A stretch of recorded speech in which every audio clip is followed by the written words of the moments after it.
Howdy everyone, Poacher here with an Age of Magic video, and today I wanted to cover two of the challenges available to players and what rewards you can expect to receive if you can conquer the highest level challenge of these specific challenges. I also wanted to cover and go over some changes that will be coming into the game in the next few weeks. Now I only know that these changes are coming, but I do not know specifics, but I'll go over these at the end of the video. So challenges can be located on the left side of your interface underneath the statue of the angel that has a golden glow around them. Now in this there are 6 challenges that you can participate in. These rotate during the week. You'll find 2 available each day except for Sunday where all are available. So I'm going to be looking at the Sharpshooter's test and the Defender's game today because they normally come in a pair during the week. So when we click on the Sharpshooter's test, we'll be able to have a look at what you will need. So there's 5 challenges in the Sharpshooter test. Now each one progressively gets harder until the point where you might need a maxed out hero or a few very high evened out heroes to complete the challenge. By clicking on the rewards option at the top, it will show you what you can receive for each level.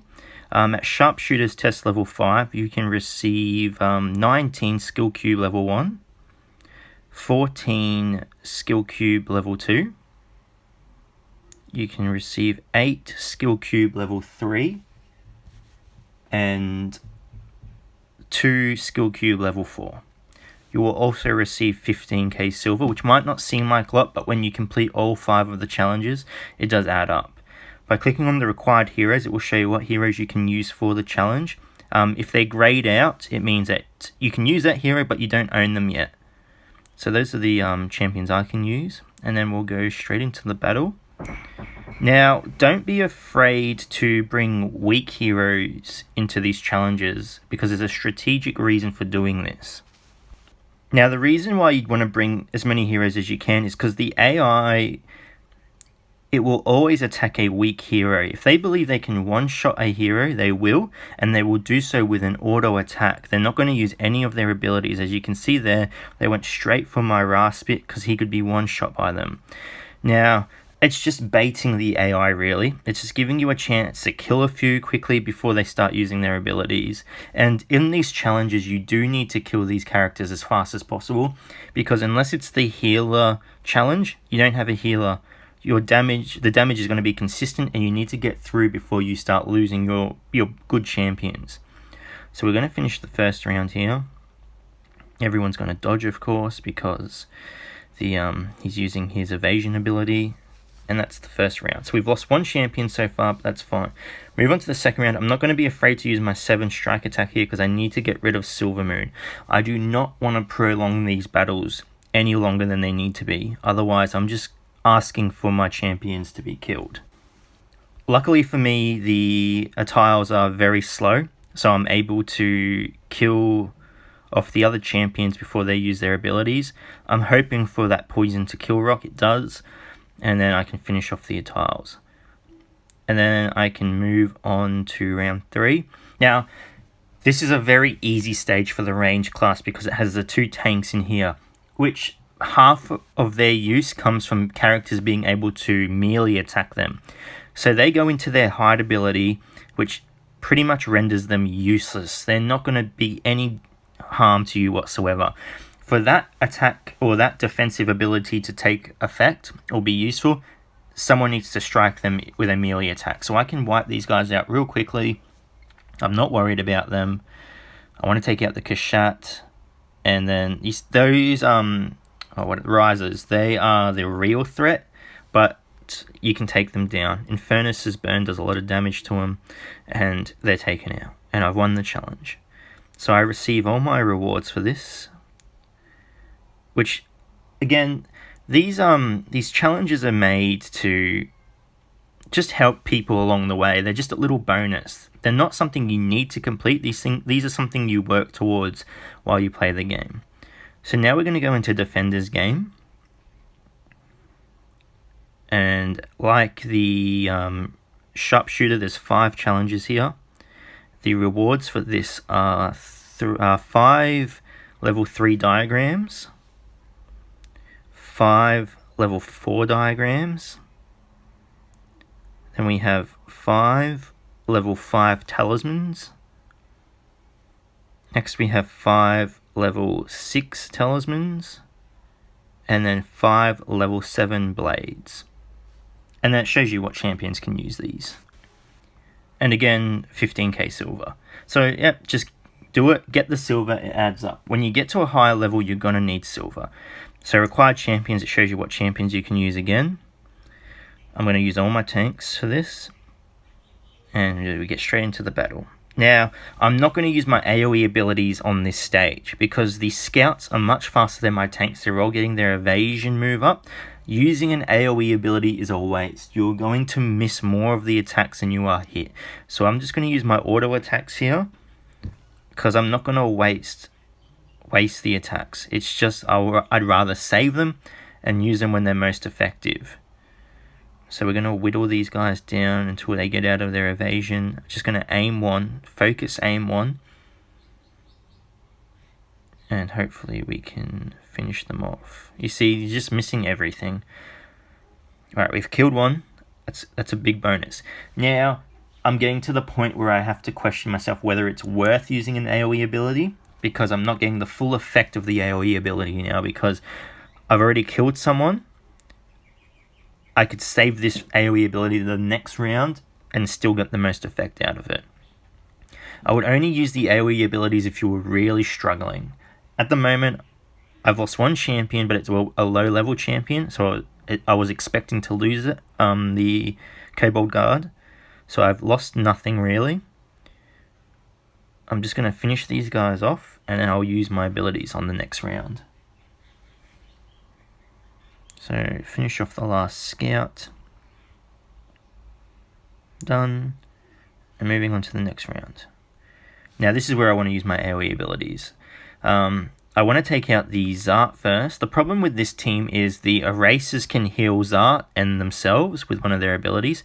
So Zart's used his heal ability, which works out in my favor because it's put a dot on everyone. That's going to do a lot of damage. My tiles also puts a dot on people. They're going to take a lot of damage from this. I'm just going to keep using my AoEs. The Blood Priest will die on his own. I have no worry about the Blood Priest. There's no one that can heal the Blood Priest here. So I'm going to take out the Zart. He still gets his evasion move off and it slows my champions down. But again, I'm not too concerned. You see the erasers have used one of their abilities heals and it lowers my attack as well. So now we only have the erasers left. We should easily be able to take these guys out. And move on to the last stage. I've lost my Gatekeeper. Unfortunate, very good hero, but it's just the way battle is. So we're moving on to the last stage. I want to take out the Succubus here because she can hit the hardest.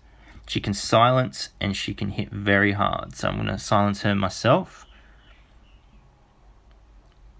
They've attacked a tile, so I don't think he's used his taunt ability. Alright, so my AoE from Rogue Guy has done a lot of damage. I still want to take out the Succubus. As long as they keep attacking him, I'm not worried. He has a lot of health, he can take it. Gives my other characters a chance to deal out the damage. We're going to finish off the Hounds. You see, they get a lot of attacks because my champions are just slow. Tanks are naturally slow. I think Arakan Guard is the fastest tank, but naturally they're slow characters. So we'll finish off the Hound.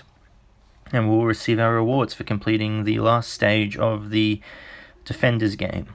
So there are all your rewards. Normally there'll be a green dot above them if they can be used by a champion. And that's Defender's game. So these challenges aren't meant to be easy. It takes a while for you to gain the heroes you need, the level, the skill, the power to be able to advance to the higher end of these. These are just more of a milestone for your progression as a player and how you're advancing. Don't be disheartened if you can't complete the higher level ones of these. It's just something that comes with time. Now, I understand a lot of my viewers may not be part of the Discord, and that's fine. Not everyone wants to use Discord. But within the Discord, a lot of things get discussed. Some of those things are updates that are happening, changes to the game, and seeing as not all of you are part of Discord, I wanted to cover some of those things now so everyone's up to date and knows what's going on. So the biggest issue at the moment is the dodge in the game. The dodge has been broken for a while now, and the Playcott team are going to implement something within the week that will resolve this issue. Now, to do this, they're removing the dodge mechanic completely. And when I mean completely, I mean that the majority of champions will have it removed. Others, such as rogues and champions that have abilities that give champions dodge, will still remain in the game. Now, to compensate for the characters that are having their dodge removed, they will have an increase to their damage to compensate for not being able to dodge. So a lot of champions in the game are going to have a boost to their attack, while some keep their dodge, but it's a very specific few characters that will have that ability to dodge, such as Tanita and Swamp Killer. They have a passive dodge that will remain in the game. Zart and Hylia, they have a move that gives champions dodge. Those things will still remain in the game, but the majority of champions are going to have the dodge mechanic removed completely.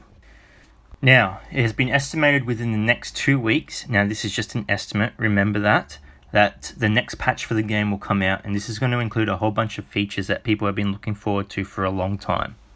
Again, I just want to stress that this is not set in stone. The patch notes have not officially been released yet. This has just been what has been talked about within the Discord by people from the Playcott team. Now, one of the first things to talk about is game chat. Game chat will finally be available in the game. People will be able to talk through the game. I believe there will be an option to hide game chat as well in case you don't want to look at the game chat. A new faction is coming out, or new champions. I believe it might be the Druids. And the biggest part of this update will be guilds. Guilds will finally be available. Now, guild raids will not be available, but the chance to join a guild will be there, helping you set up for the future. But until patch notes come out, that's all I can really talk about. That's all I've heard about in the Discord. I think that about covers everything. So again, thank you so much for watching, everyone. If you do have any questions, please feel free to leave a comment below, and I'll answer it to the best of my ability. But until next time, please take care.